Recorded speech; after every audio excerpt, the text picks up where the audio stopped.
That's about the equivalent of 4 slices of bread per day. 10 slices would be a lot of bread.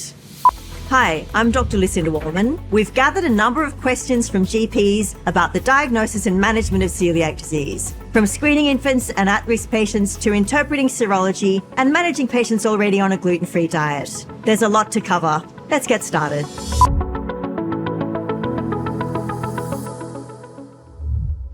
This is a nice, easy one to start. Can you perform serological testing on patients who are following a gluten-free diet? Yes, you can, but you have to keep in mind that it might be falsely negative if the patient's been on a gluten-free diet for some time. So if there's any question about how long they've been on a gluten-free diet and whether they've completely avoided gluten, you do need to reintroduce gluten before testing. And ideally, they should be following a gluten-containing diet for 6 weeks prior to serological testing. And ideally, at least 10 grams of gluten per day. That's about the equivalent of 4 slices of bread per day. This is a nice, sensible question. What is the difference between gliadin antibodies and deamidated gliadin peptide antibodies? Well, apart from the fact that deamidated gliadin peptide antibodies is a little bit of a tongue twister when you're making a video, these are the newer generation tests that have superseded the gliadin antibody testing. So they've been designed to be more sensitive and more specific than the older gliadin antibody tests. And I don't believe there are any laboratories left in Australia still doing the traditional gliadin antibody assays. Okay, this is a slightly hairy one. Can a patient have gluten intolerance with negative serology and a negative biopsy? Look, I'd say the answer is yes.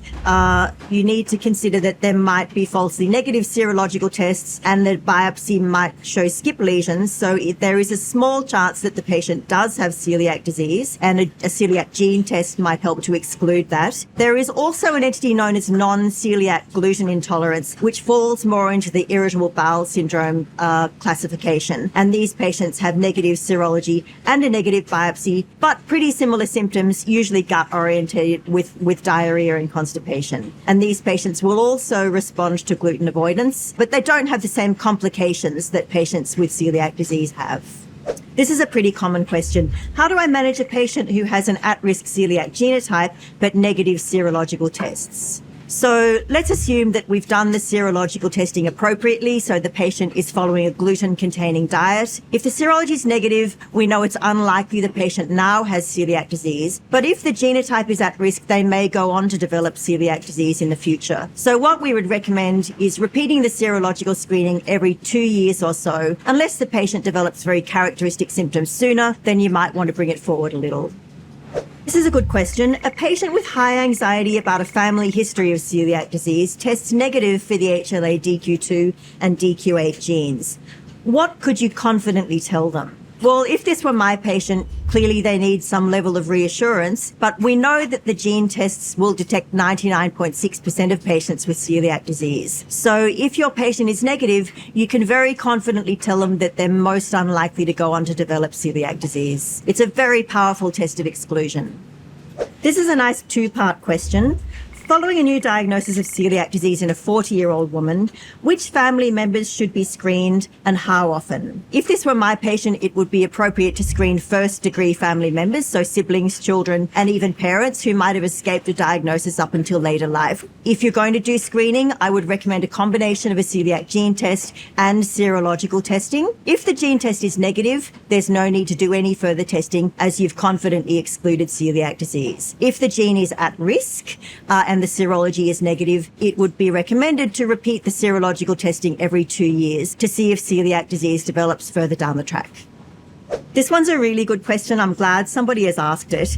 Can a GP diagnose celiac disease in a 6-year-old child using blood tests alone without a biopsy? In short, the answer is no. Certainly a pediatrician or a gastroenterologist is able to establish a diagnosis of celiac disease in a child according to the European Society of Pediatric Gastroenterology, Hepatology and Nutrition. And the guidelines suggest that if the tissue transglutaminase antibody is greater than 10 times the upper reference limit, if the endomysial antibody is also positive in a subsequent blood collection, and if the patient is symptomatic, then you can establish a diagnosis without going to a biopsy. Having said that, These guidelines are not well established in Australia, so it's up to the paediatrician or the gastroenterologist. But a general practitioner definitely should not be establishing a diagnosis of celiac disease and introducing a gluten-free diet in a child without a referral to a specialist.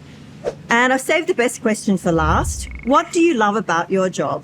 Well, apart from the fact that I get the opportunity to make really fun videos like this, I work with a really great team. I have very close relationships with my scientific staff and with my pathologists. The science is exciting, the people are great, and I look forward to coming to work every day. So lucky for me, that's all our questions for today. I hope this session leaves you more confident in recognising and managing celiac disease, whether it's interpreting serology, deciding when to screen at-risk patients, or guiding family members after a new diagnosis. By understanding the nuances of testing and genetic risk, you can make informed decisions and provide the best care for your patients. Thanks for watching.